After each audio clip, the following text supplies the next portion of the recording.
DeSanto Propane is 4 generations strong as a trustworthy family-owned business with unmatched customer service. Go online at DeSantoPropane.com for more info or call toll-free at 1-800-752-4574. Since 1937, the difference has been DeSanto Propane.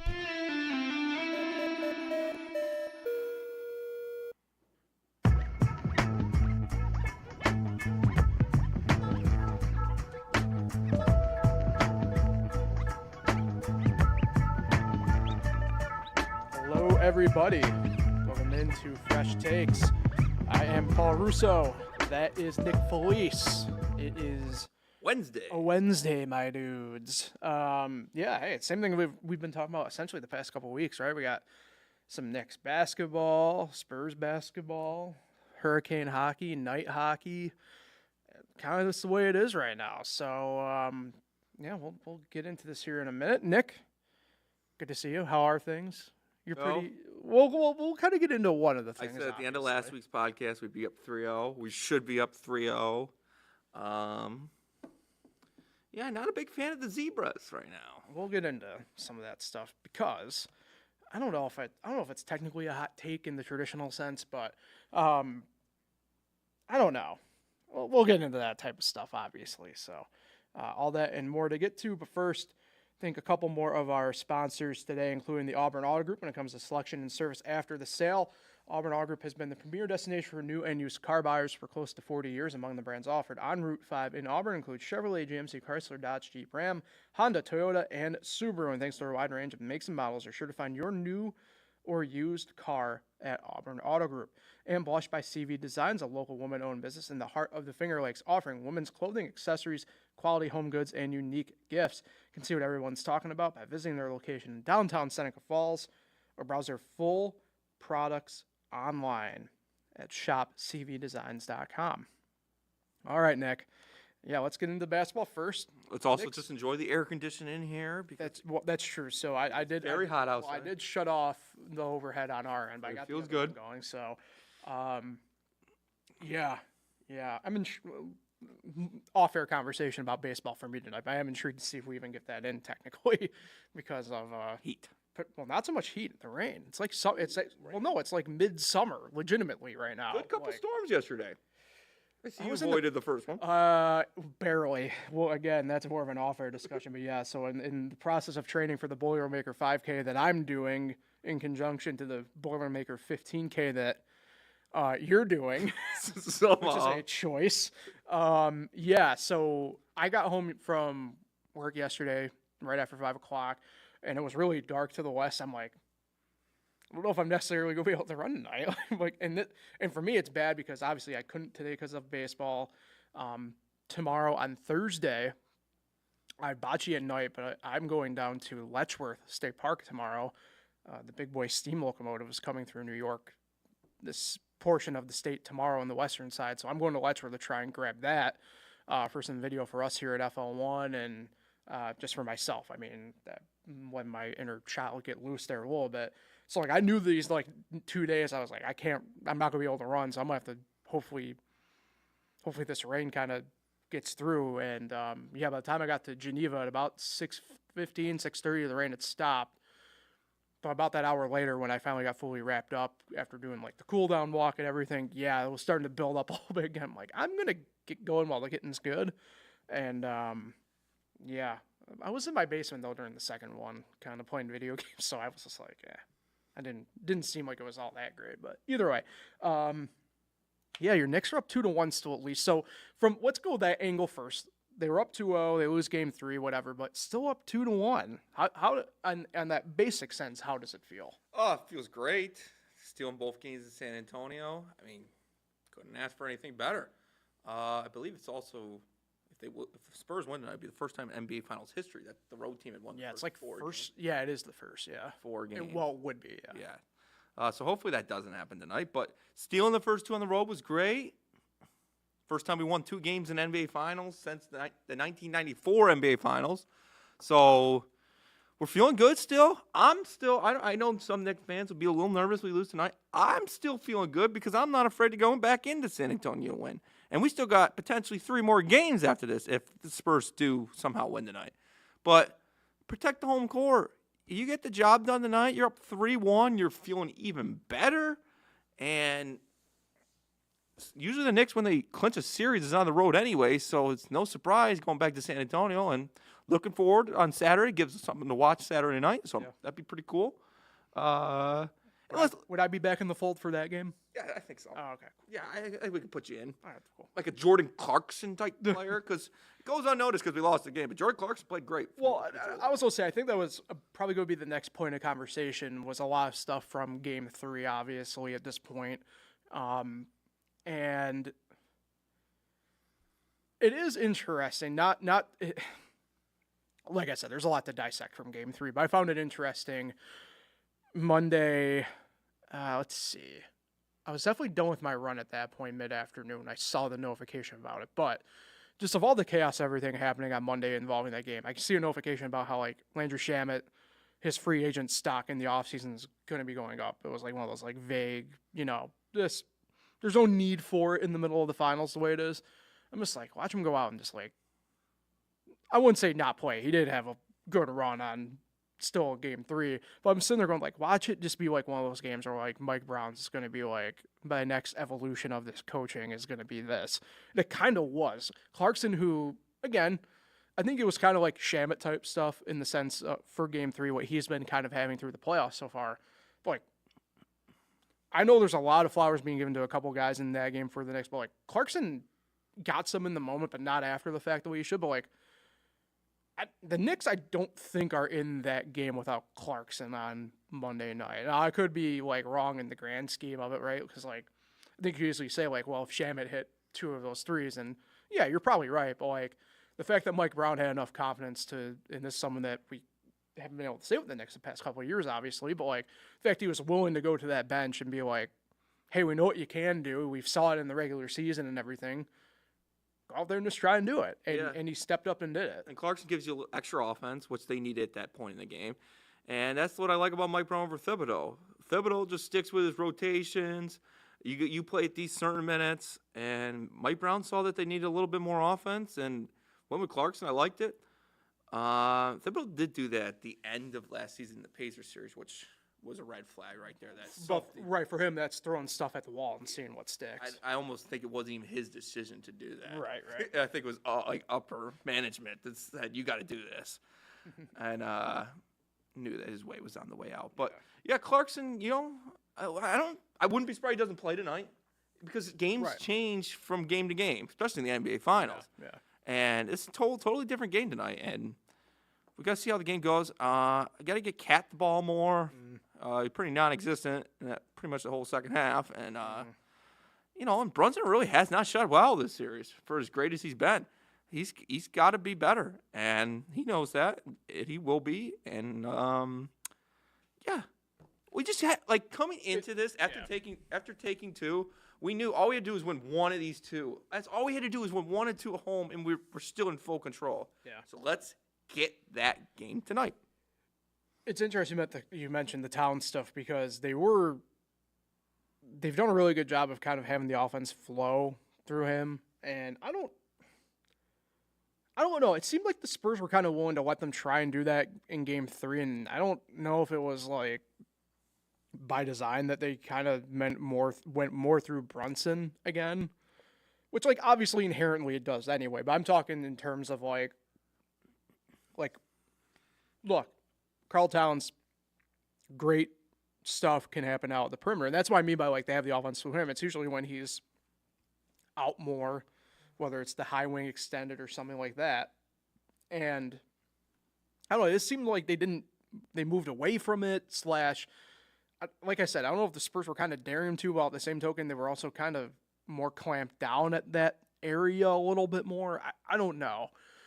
I think we'll be interested in tonight because, like I said, with everything that kind of happened with Game 3 at MSG and everything, and I don't know.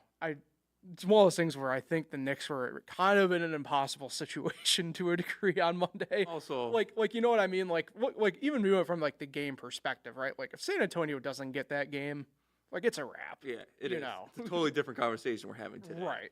We're having the Saints aren't even going to give up tonight. Well, right. I mean, I think the conversation we'd be having in the hypothetical probably about ends right now in terms of timing-wise, right? Just because, like, not to say that, like, history couldn't be made in the hypothetical, but, like, the odds of it happening, right? Maybe, like, maybe the Spurs win Game 4 and it's 3-1. They go back and maybe they get the other one, but, like, the Knicks still coming back to MSG for Game 6, right? Yeah. Type stuff. But, like, I think it's a totally different conversation. And I've said my piece off air about the refs. I'm not going to I think it's go on them all. Like, yeah. I'm not huge of how that game was officiated on Monday, but you don't want me hear me complain the whole time because, like you mentioned, Game 6, I know that the NBA is probably going to do whatever it takes to try to get those insane ticket prices. I didn't mean it like that. In that sense, I know what you mean. I do think there might be some room for some discussion. Where I push back on a lot is, like, funnily enough, Mike Brown actually did have a moment for me where it's like there's classic Mike Brown showing up. Like, post-game, he brought up the free throw thing. And I don't know. My main thing with that, it's the same gripe I have with coaches when they bring it up in the regular season. Like, okay, but, like, you can also force the issue here. Not in the sense of, like, complaining in the media about it, but, like, in-game. Like, could there have been probably some better calls for the Knicks? Yeah, I'm not going to sit here and act as if, but to outright think that, like, it was, like, rigged for San Antonio the way some people are saying, like, if it's going to be rigged one way or another, it's going to be for New York. Like, are we that dumb? I mean, the Knicks did turn over the ball a lot in that game. They definitely could have played a lot better. Now, not to interrupt again, but my last point on the ref thing is going to be also, if there is criticism for the refs, it goes back to the first 5 minutes of the game. Yeah. They allowed themselves to more or less become a storyline. And I'm not going to say they didn't ignore whatever. Who knows in the moment, right? We've both have officiated at different levels of different things. You're not going to, even on a full crew available to you, you're not going to see everything. So I don't know whether or not they see Wemby shoving Brunson, right? I don't know. It's easy for us to see because we have 15,000 different angles that we can see it. But to that end, that first 5 minutes was pretty roughly officiated. I'm fine with them maybe swallowing the whistle, a little more physicality and stuff like that. But, like, the Josh Hart and Cornette thing, like, I'm not saying Josh Hart was in the right or in the wrong. Same thing with Cornette. But the way you probably stop it is not tee up one side. You either go no tee, which I think was probably better off in that case anyway. Even though I do, like I said, from my vantage point, I thought Josh Hart was probably a little bit more in the wrong than Cornette. But that being said, if you're going to tee up one, I think you got to tee up the other in that sense. That's why for me, I would have just been like, you either no call it or you do the double tee and you set the precedent, right? And we talk about, like, setting a tone and everything for teams, but you have that on the ref and officiating side too, where I just think after that point, I don't want to say it got inconsistent, but you could tell that the Spurs knew where the line was, probably better than the Knicks, and were much more, I guess, willing to walk that line than the Knicks were that night. On the Hart one, on that play, I think Hart did overreact a little bit on that one. And but, you know, it was just like the Brunson affecting the shooter's landing spot that one play when his feet were on the other side of the 3-point. I don't know how they didn't change or how they kept that, and they took like 2 seconds to review. That's what made me fishy. They take forever to review things, and that one took like 2 seconds. Well, the part that sucks, it was wrong. Yeah, the part that sucks too with that is, like, you can clearly tell, like, when those reviews are long, it's because of TV. And a lot of times, like, not to say that there might not be a case of where one does go a little bit long, but, like, the one that sticks out was I can't remember the exact play, but I know it was in the third quarter, and there's the one. It was just so blatantly obvious that it was clearly a TV commercial moment because, like, I forget what I fully did, but it was just like, oh, we're back like 3 minutes later. I'm like, gee, like, there's just no reason for it to be that long. But then there was the one that they didn't call a charge. I forget what Spurs player it was, but he extended his arms just a little bit. That one was close. But then there was the one where they stopped play for the Knicks. They didn't stop the play for the Spurs. It's just not a good day for the refs either. I mean, both sides. I mean, Seems like it went a little bit against the Knicks more, but I'm just a Knicks fan, so I'm going to think that. And, yeah, it's a new day. It's a new game. We're over it. Let's move on. Let's get the 3-1 series lead. And let's just, let's get over it. We were so blessed with the sweeps that you tend to forget it's okay to lose games. You can lose games and still win the series. Right. I think a lot of that too is just the fact We that haven't lost in forever. correct is the fact that it was 12 straight wins. No loss since April 30th or whatever it was. Like, just stuff like that. And like you said, you brought up 2 weeks ago on here. Like, you would rather have seen that game probably happen, maybe even game 1 or 2, technically speaking. Just because you get it out of the way with, and it's still like early enough in the series, like we said, they're still the ones in control. Now, I do want to have a brief discussion on the Spurs here, but they're still the ones in control technically here. It's a completely different story. Knicks lost both games. Say they were down 0-2 going that game, and then that game happens. Correct. Ooh. Correct. Then they're going to be really complaining. Yeah. But you're still up 2-1. You're in the lead. The Spurs players, young, cocky kids, think that they've taken over the series. It's one game. One game. You move on. It's 0-0 now. Get it done. Yep. Mikal Bridges will be in the lineup, as he is every game. Despite you might not knowing it Monday night. The Spurs, to their credit, they do have a little bit of momentum now because of this win. Tonight will be intriguing to see kind of how they make it fully play out. Do they, are they able to pay dividends on it? Who knows? I'm intrigued to see they've thrown a couple different defensive matchups at Wembayama. I'm intrigued to see what kind of gets thrown at him tonight a little bit. Hopefully some more toughness. But it's interesting because it's not like he's playing bad, but this goes back to the OKC series a little bit. I don't know how great he's playing, though, overall, right? Like, yeah, he's having some moments on offense and defense, which, believe me, obviously good and everything, but, he's like he's at Harper. I don't want to, well, yeah, but that's a different thing from what I'm going at. I don't want to make it sound like he's just not, battling it out with fellow bigs, but, at Karl Towns, he's still kind of averaging, double-double type stuff. Mitch Robinson's defensively fine. And again, we talked about that last week. Offense, it will just be icing on the cake for him. But Wemby's kind of struggling in that traditional big guy department stuff right now. And I don't know if you're the Spurs how you can kind of combat that at this point, right? Because I think that's more of a growth maybe thing for him than anything else. Not physically, obviously. But I don't think you can fix it in the hype. Let's look at it from it goes 7 games perspective for the moment. I don't think that's something you can fix here in 10 days, right? This sounds like something you'd be trying to fix in July and August and September in the build up to another season. So I'm intrigued to see how that goes. I know you mentioned Harper. Harper did have good run, but you can kind of tell the other guys here are the ones who are kind of really stepping up. I mentioned the guards for the Spurs might be the X factor in a way. Those guys are not afraid to shoot even when they're struggling and everything like that. Yeah, but that guard thing, like you mentioned, right? I mean, kind of seen a little bit with Steph Castle again here a little bit, where I'm just I know I like you being the free spirit here in that sense, but you have to corral yourself a little bit. Vassell had a little bit of that as well in game 3.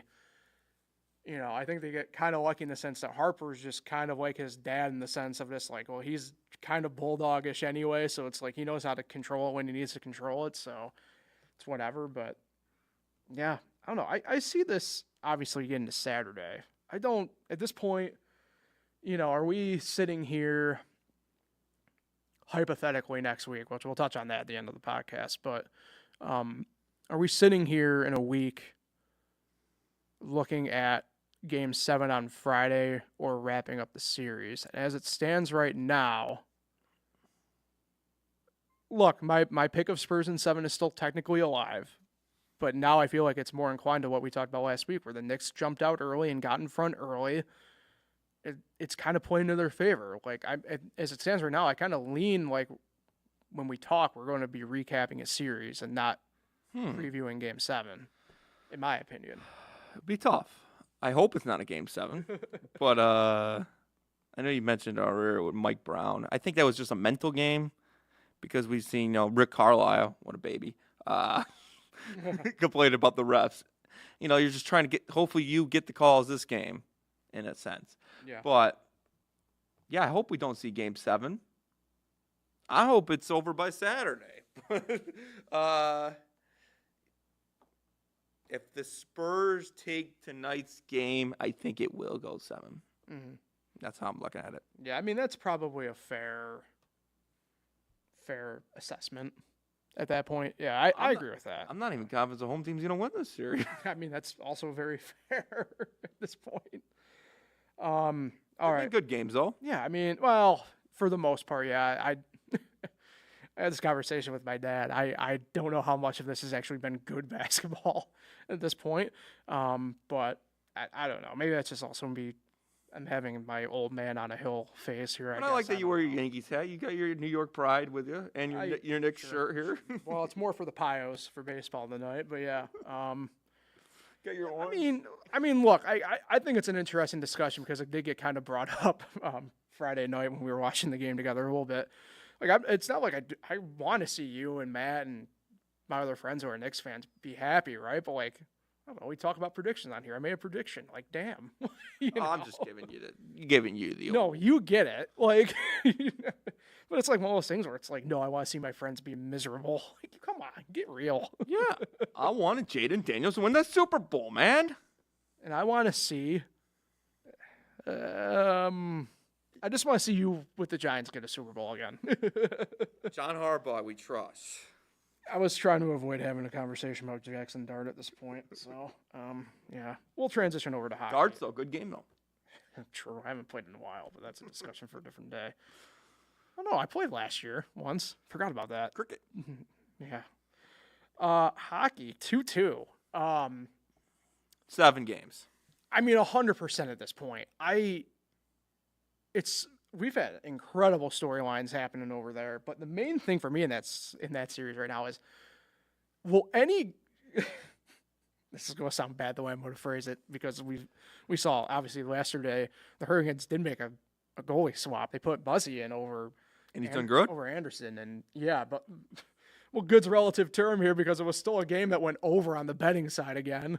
This seems to just be like a race to 10 goals type thing, and at this point, which is crazy because normally we say that in a series, it usually means like you're going to score just 10 goals total in a series. Yeah, man, dude, Vegas, Carolina, they're living up to the offensive hype. I'm kind of disappointed we haven't seen, frankly, the defense and goaltending I was hoping in the series. I think, though, if you're like a general sports fan who maybe is not into hockey in that sense, like this is obviously like perfect for you for a Stanley Cup Final, obviously. But yeah, I mean, I did say this series was going 7. It's barreling towards 7, like you said, Nick, at this point. Going back east now after 2 in Vegas. Yeah, these teams have split at both spots. This is unlike the NBA side of things. Both teams have split at both spots. Now it goes back to doing the 1-1-1 the rest of the way here. So, yeah, it's going to be fascinating. I don't know from the Hurricanes, will we see Anderson back in net for Game 5? I think you have to. I could be wrong. I don't know. It's tough because I don't know if any goalie has a hot hand right now, obviously. So I don't know. But I think that might be the biggest storyline at the moment within the series is just because obviously Vegas is kind of riding with Hart right now, no matter what. So, if you're Carolina, do you go back to what you essentially had as your trusted weapon in Anderson? Or do you stick with, for the lack of better term, because there frankly isn't any right now, do you stick with Bussy because he, quote-unquote, has the hot hand for the past 4 periods, even though it's not like it was great in Game 4, Well, my sister, Samantha Felice, shout out. Shout out. Big Raleigh. Well, she lives in Raleigh. And big Hurricanes fan. And I mean, who doesn't love the Hurricanes? They are the most important sports team in the state of North Carolina. Disrespect to the Asheville tourists. Wake Forest, shout out. Shout out. There's really, Gardner-Webb Bulldogs? Yeah, Gardner-Webb, Asheville, Hurricanes. And Wake Forest. That's really it. I can't even think of another sports team in North Carolina. But Nothing. yeah, Duke football though. Duke football. Shout out. That's it though. Yeah. I think that's the only sport they have Duke. Anyway. Yeah. Hurricanes are going to win this series in 7. You don't come into Raleigh and expect to get a win. Jack Eichel. Vegas. You're Las Vegas. You're not Vegas. I can't stand that. Why are they just Vegas? That just pisses me off. All right? For being a big Vegas person, you are very weirdly anti-Golden Knights in this. We've said this now for the past couple podcasts. You're very weirdly anti-Golden Knight. I like Vegas, but you don't play my Carolina Hurricanes. Oh, now they're your Carolina Hurricanes. Or my New York Rangers. You just don't. Or my Pittsburgh Penguins. You just don't. You don't play my teams and expect me to root for you. It's just not going to happen. And I think the Hurricanes they've answered the call. Jordan Stahl, legend. They've answered the call, and now it's a best-of-3 series, which I think the home teams will start winning now, like consistently. And yeah, I think Hurricanes. They lose Game 5 though. I'd be a little nervous, but yeah, it's been exciting. But all it takes is like one game for those goalies to get hot. So be interesting which one they go with. I'd go with Buzzy, the backup. Good story. He's been playing decent for what this series is. And this is their time. This is Raleigh's time. All right. They're better than Charlotte. Okay. I'll let you cook. Okay, really the last thing I wanted to talk about on the pod today, and I forgot to put it in our show notes, but that's a me issue, not a everyone else issue. I think we'd be remiss as a podcast if we didn't talk about the Sorsby stuff here at this point a little bit. And I don't want to spend a ton of time on this because it's going to be, at this point, continuously evolving, obviously. I'm intrigued by your thoughts, even though I feel like everybody has the same kind of stance on this outside of Texas Tech and their fan base for the most part. Look, as we know, I am anti-NCAA in the grand scheme of it in the sense of just the way they operate. What I don't understand is what's the point of the NCAA if we can't be having these rules like this? This guy he bet $90,000. Like, this is like any other place. Like, this is like the hugest no-no. You're banned for life. And I don't understand in court how they, frankly, to me, it's very clear that they messed this up. We do have a development today. It seems like the Big 12 on their conference call yesterday kind of came to some sort of ground. But Big 12 presidents are considering sanctions against Sorsby / Texas Tech. Texas Tech has notified the conference that it will be pursuing legal action at that point should there be sanctions placed upon them. It looks like they will be exploring those with Jeffrey Kessler, who represented Sorsby in there as well. If you recognize that name in sports, it's because he's part of every like major lawsuit like this in terms of monopolistic stuff, the high leverage stuff like this. He was the main attorney for 2311 and front row against NASCAR. He was part of, I know, the women's soccer lawsuit a few years ago as well. So, yeah, man, it's one of those biggest head scratcher stuff to me, right? And I just think there's going to be a lot more of Pandora's box being open now the longer this goes on. I just struggle with what's the point of anything if you got a guy who very clearly, and look, I don't know if we'll ever fully know whether or not he was like throwing games or just betting on himself in this sense or what.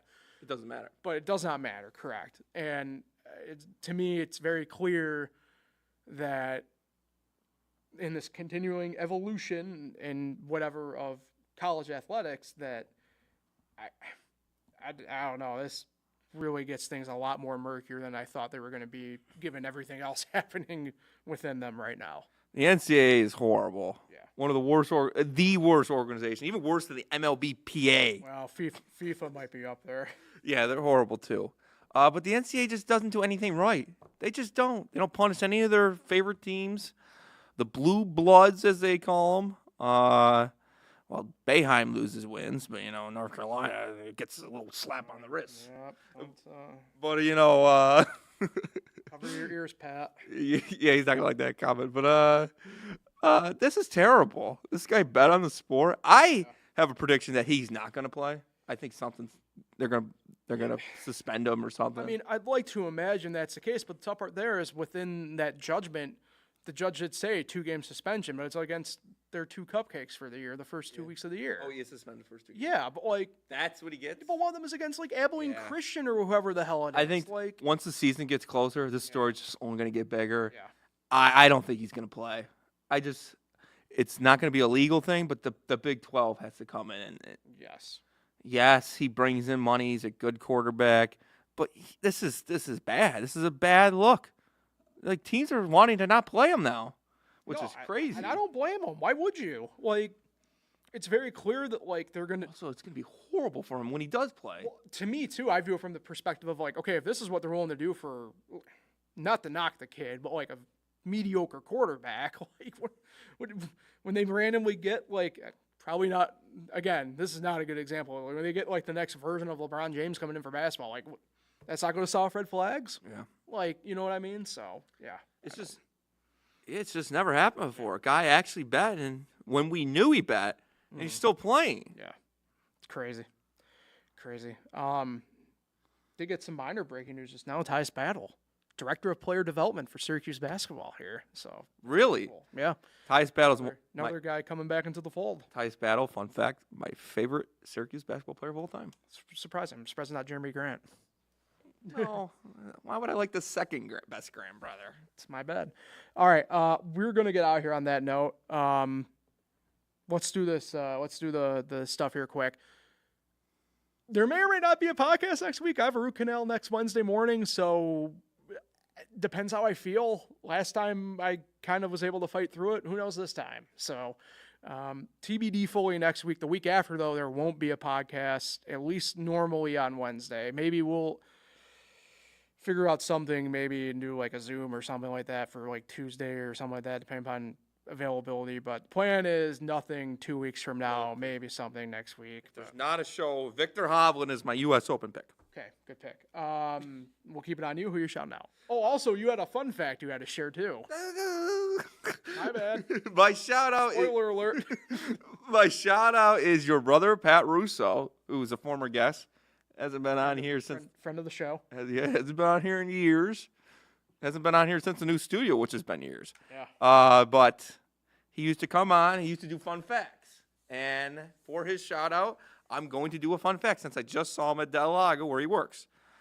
His fun fact is that, because the World Cup starts tomorrow, that only Europe and South America has ever won the World Cup. So if you're looking to bet a North American team or an African team or a Oceania team, don't do it. They're not going to win. Fair enough. Thank you, Pat. Shout out. Happy birthday. Great stuff. Shout out. Birthday's not for 2 months.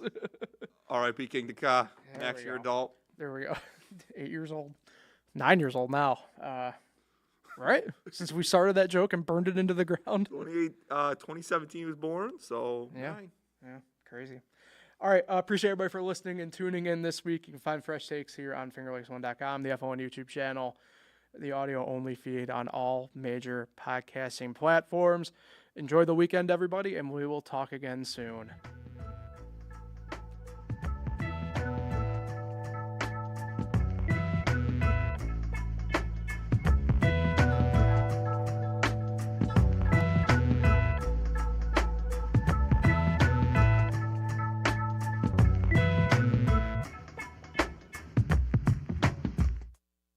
fingerlakes1.com